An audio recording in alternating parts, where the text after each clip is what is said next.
Film की शुरुआत में केरल नाम की एक महिला रोड पर चलती हुई दिखती है। उसे यहाँ सब कुछ अजीब लगता है क्योंकि इंसान फीलिंगलेस हो चुके थे और किसी के फेस पर कोई इमोशन नहीं दिखाई दे रहे थे। यह जगह किसी डेड टाउन की तरह लग रही थी। जो भी लोग इमोशन दिखाते पुलिस उन्हें पकड़ कर ले जा रही। काफ़ी देर चलने के बाद एक नॉर्मल दिखने वाला पुलिस ऑफिसर उसके पास आता है। वो नोटिस करता है कि उसके पसीना आ रहा था। वो उसे वहाँ से भागने के लिए कहता है वरना वो पकड़ी जाएगी या मारी जाएगी। अपने इमोशन दिखाना या सोना यह मौत का कारण बन सकता है। मूवी में कुछ दिन पहले का सीन दिखाया जाता है। एक स्पेस शटल में जोरदार धमाका होता है और उसके परखच्चे यूएस के कई हिस्सों में जा गिरते हैं। देश की पूरी मीडिया इस न्यूज़ को कवर करने में लग जाती है। उनका मानना यह है कि ये कोई एलियन गतिविधि के संकेत है। दूसरी ओर लोग काफ़ी डरे हुए हैं क्योंकि उन्हें लगता है कि इन परखच्चों को छूने पर लोगों में बीमारी फैलने लगी है। सेंटर ऑफ डिजीज़ कंट्रोल का हेड टकर कॉफमैन क्रैश साइट पर पहुंचता है। वहां रिसर्च टीम से मिलने पर पता चलता है कि मलबे के टुकड़ों पर एक अजीब तरह का ऑर्गेनिज्म पाया गया है जिसके अंदर हाई लेवल का रेडिएशन उत्पन्न करने की क्षमता है। यह ऑर्गेनिज्म बहुत ही जल्दी फैलने लगता है और ऐसा अनुमान लगाया जाता है ये किसी और प्लेनेट से है। जब टक्कर वहाँ से जाने लगता है तो वो गलती से मलबे के एक टुकड़े को छू लेता है और उसके हाथ पर एक कट लग जाता है। वो इसके बारे में ज़्यादा नहीं सोचता और घर आ जाता है। उसी रात टकर पूरी तरह पसीने में भर जाता है और उसके फेस पर इंटेंस सेलुलर कंडेंसेशन होने लगती है। ऐसा लगता है कि जैसे उसके पूरे शरीर को किसी ने कंट्रोल कर लिया हो। अगले सीन में हम टकर की एक्स वाइफ कैरल को देखते हैं जो कि एक साइकेट्रिस्ट है। वो अपने बेटे ओलिवर के साथ रहती है। उस रात ओलिवर को एक बुरा सपना आया था जिसके कारण वो चीखने लगता है। कैरल उसके पास जाती है और उसे शांत करती है। अगली सुबह केरल के पास टकर का फ़ोन आता है। वो उसे ओलिवर से मिलने के लिए कहता है पर वो उसे मना कर देती है और फ़ोन रख देती है। थोड़ी देर बाद वो ओलिवर को स्कूल ड्रॉप करती है और खुद ऑफिस के लिए निकल जाती है। रास्ते में वो अपने दोस्त बेन ड्रिस्कोल से लिफ्ट लेती है। बेन उसे बताता है कि गवर्नमेंट हमसे कुछ सीरियस इशू छुपा रही है क्योंकि क्रैश साइट पर रिसर्च करने वाले सभी लोगों ने रिज़ाइन कर दिया है। पर केरल यहाँ उसकी बात सुनने के कोई मूड में नहीं थी। केरल उसे बताती है कि टकर अचानक कुछ अजीब बर्ताव कर रहा है। 4 साल बाद वो अपने बेटे को वापस देखना चाहता है। दोनों बातें करते हुए केरल की ऑफिस के बाहर पहुंचते हैं। केरल अपने पेशेंट को देखना शुरू करती है। उसकी पहली पेशेंट वेंडी नाम की एक अधेड़ उम्र की महिला होती है। वो बताती है कि उसका पति आजकल कुछ अलग ही बर्ताव कर रहा है। थोड़े दिन पहले उसने बिना किसी कारण के फैमिली डॉग को मार दिया।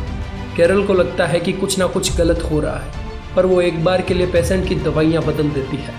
काम खत्म करके केरल और पड़ोस की एक औरत बच्चों को ट्रिक और ट्रीट गेम के लिए बाहर लेके जाते हैं क्योंकि वो हेलोवीन नाइट थी।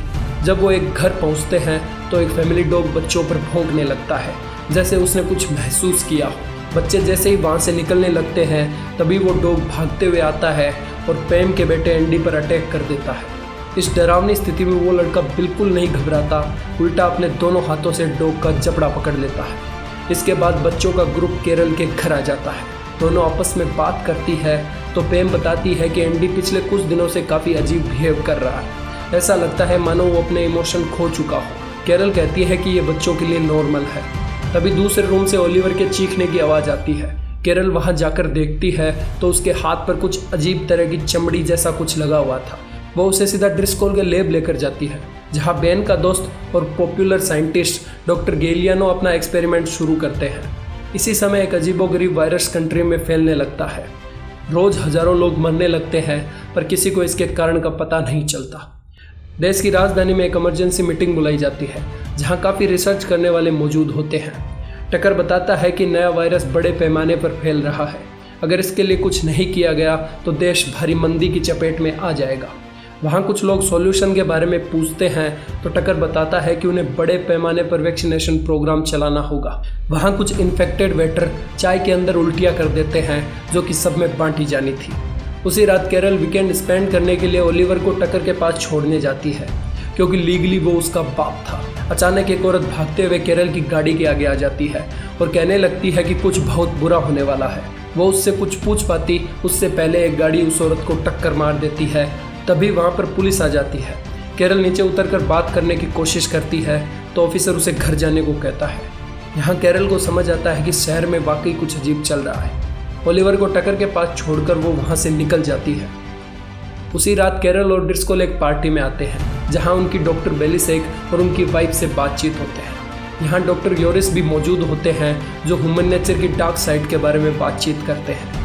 पार्टी के बाद ड्रिस्कोल कैरल को किस करने की कोशिश करता है, पर वो पीछे हट जाती है और कहती है कि वो ये दोस्ती खराब नहीं करना चाहती। अगले दिन जब कैरल काम करने के लिए निकलती है तो वो देखती है कि लोग ऐसे खड़े हैं जैसे वो जम चुके हैं या उनकी आत्मा को किसी ने निकाल लिया है।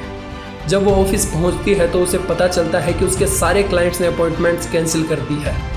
तभी उसके पास ड्रिस्कोल का कॉल आता है। वो बताता है कि टेस्ट रिजल्ट में पता चला है कि ये कोई अजीब तरह की स्किन है जो शरीर से निकलती है।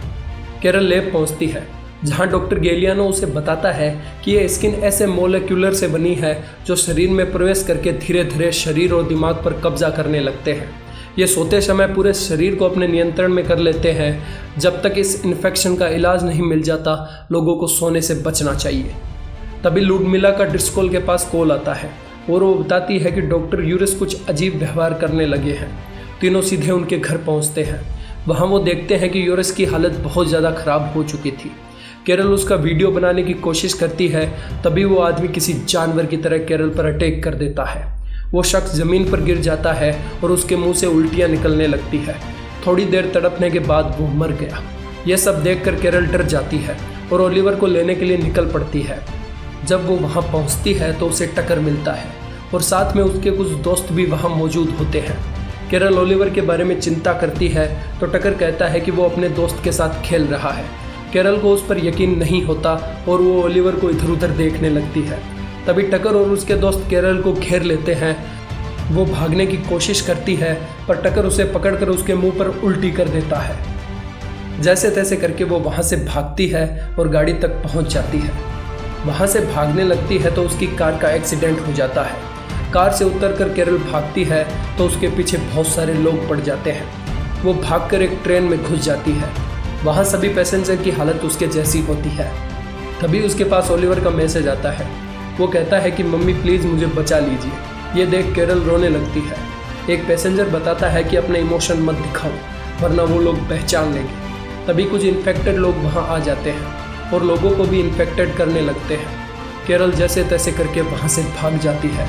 वो रोड पर आती है तो देखती है कि पुलिस अनइन्फेक्टेड लोगों को पकड़ के ले जा रही थी। तभी वहाँ एक पुलिस वाला आता है जो कि नॉर्मल था। वो कैरल के फेस पर पसीना देखता है और उसे भागने के लिए कहता है। पूरा शहर एक वॉर जोन में तब्दील हो चुका था। कुछ लोग खुद को वायरस से बचाने के लिए आत्महत्या कर रहे थे। कैरल वापस ड्रिस्कोल के पास आ जाती है। थोड़ी देर बातचीत के बाद ड्रिस्कोल डिसाइड करता है कि वो कैरल के साथ उसके बेटे को ढूंढने जाएगा और डॉक्टर गेलियानो और उसके साथी फोर्ट डेट्रिक जाएंगे इसका इलाज ढूंढने। जब कैरल और ड्रिस्कोल वापस रोड पर आते हैं तो वो देखते हैं कि पुलिस वाले वेंडी को ज़बरदस्ती पकड़ कर ले जाते हैं। जब वो इन्फेक्टेड नहीं होती तो वो लोग उसे बेहोश कर देते हैं। कैरल और ड्रिस्कोल को पता चलता है कि वेंडी के शरीर ने इस वायरस के लिए इम्यूनिटी डेवलप कर ली है। वो दोनों वहाँ से निकलकर एक पुलिस कार लेते हैं और कैरल के ऑफिस पहुँच जाते हैं। ऑफिस जाकर वो लोग वेंडी की मेडिकल प्रोफाइल सर्च करते हैं। यहाँ उन्हें पता चलता है कि वेंडी किसी दिमागी बीमारी से जूझ रही थी जिसके कारण वायरस उसके दिमाग में एंटर नहीं कर पाया क्योंकि वायरस सिर्फ हेल्दी ब्रेन पर इम्पैक्ट करता है। तभी कैरल के पास ओलिवर का टेक्स्ट आता है जिसमें वो बताता है कि उसे अपनी ग्रैंड मदर बेल्टीमोर के घर रखा गया है। कैरल उसे बताती है कि वो वायरस से इन्फेक्टेड हो चुकी है पर ड्रिस्कोल उसे कहता है कि तुम चिंता मत करो, सब कुछ सही होगा। ड्रिस्कोल सिटी के सील होने से पहले कैरल को एक ट्रेन स्टेशन पर ड्रॉप करता है और दोनों अलग हो जाते हैं। कैरल ट्रेन से बाल्टीमोर के लिए निकलती है जहां उसे ओलिवर का एक दोस्त मिलता है जो कि इन्फेक्टेड था। स्टेशन पर पहुंचने पर टकर कैरल को पिक करने के लिए आता है और अपनी मॉम के घर लेकर चलता है। कोई काम के लिए टकर बाहर जाता है। तभी कैरल ओलिवर को ढूंढने लगती है और फाइनली ओलिवर उसे मिल जाता है। दोनों काफ़ी इमोशनल हो जाते हैं। ओलिवर बताता है कि उसे अभी तक इन्फेक्शन नहीं हुआ है जबकि वो रोज़ सोता है। यहाँ हमें पता चलता है कि वो लगातार नींद की दवाई लेता था, इसी कारण उसके शरीर में यह वायरस नहीं फैला। तभी वहाँ जीन आ जाता है। कैरल उसे एक तरफ धक्का दे देती है और दोनों वहाँ से बाहर निकल जाते हैं। बाहर निकलते ही टकर उन्हें देख लेता है और उनका पीछा करने लगता है। वो उन्हें एक सुनसान वेयर हाउस में पकड़ लेता है और मारने लगता है। तभी कैरल लोहे के एक सरिये से उसके सर पर वार करती है और उसका काम तमाम। दोनों भागते हुए एक फार्मेसी में पहुंच जाते हैं। जहाँ केरल को एक इंजेक्शन मिलता है, वो ये इंजेक्शन अपने बेटे को देती है और कहती है कि जब भी मुझे नींद आने लगे मेरे सीने पर ये इंजेक्शन लगा देना। तभी उसके पास ड्रिस्कोल का कॉल आता है और वो उसे अपनी लोकेशन बता देती है। वहाँ इमरजेंसी रूम में कुछ लोग इन्फेक्टेड थे। केरल अंदर जाती है और वहाँ पड़ी एक गन उठा के ले आती है। थोड़ी देर बाद ओलिवर सो जाता है। केरल नींद से बचने के लिए अलग अलग उपाय करती है, पर कोई उपाय काम ना आया। थोड़ी देर बाद वो इन्फेक्टेड लोग दरवाज़ा बजाने लगते हैं, जिससे ओलिवर जाग जाता है और देखता है कि उसकी मोम वहाँ नहीं थी। वो भाग कर देखता है तो केरल सो चुकी थी। वो जल्दी से इंजेक्शन निकालता है और उसे लगा देता है। इन्फेक्टेड होने से पहले केरल उठ जाती है। तभी ड्रिस्कोल वहाँ पहुँच जाता है। केरल काफ़ी खुश हो जाती है, पर जब उसे पता चलता है कि वो भी इन्फेक्टेड हो चुका है, वो पीछे हट जाती है। ड्रिस्कोल कहता है वायरस ने उसे और ज़्यादा पावरफुल बना दिया है। वो केरल को कहता है कि हम लोग नई सोसाइटी बनाएंगे जहाँ कोई समस्या नहीं होगी, कोई क्राइम नहीं होगा। ड्रिस्कोल गेट खोल देता है और वहाँ कुछ और इन्फेक्टेड लोग आ जाते हैं। वो कहते हैं कि इम्यूनिटी वाले लोगों से हम नफरत करते हैं। ऐसे कहते हुए वो लोग आगे बढ़ते हैं। केरल एक एक करके सबको गोली मार देती है। ड्रिस्कोल के पैर में वो गोली मारती है और वहाँ से निकल जाती है। वो एक कार को लेकर निकलती है, पर उसके पीछे काफ़ी लोग पड़ जाते हैं। तभी उसके पास डॉक्टर गेलियानो का कॉल आता है। वो उसे एक बिल्डिंग के टॉप पर आने को कहता है ताकि हेलीकॉप्टर से केरल और ओलिवर को रेस्क्यू किया जा सके। केरल बिल्डिंग के टॉप पर पहुंचती है और वो लोग वहां से निकल जाते हैं। इस वायरस की वैक्सीन बना ली जाती है और पूरे विश्व भर में लोग सही होने लगते हैं। लाइफ वापस नॉर्मल होने लगती है। वैक्सीन लगने वाले लोगों को उस इंसिडेंट के बारे में कुछ याद नहीं रहता। केरल जीन को अडॉप्ट कर लेती है और ड्रिस्कोल के साथ शादी कर लेती है। इसी के साथ फिल्म खत्म हो जाती है। अगर आपको हमारी एक्सप्लेनेशन पसंद आई हो तो सब्सक्राइब करें हमारे चैनल मूवीक्स हिंदी को। धन्यवाद।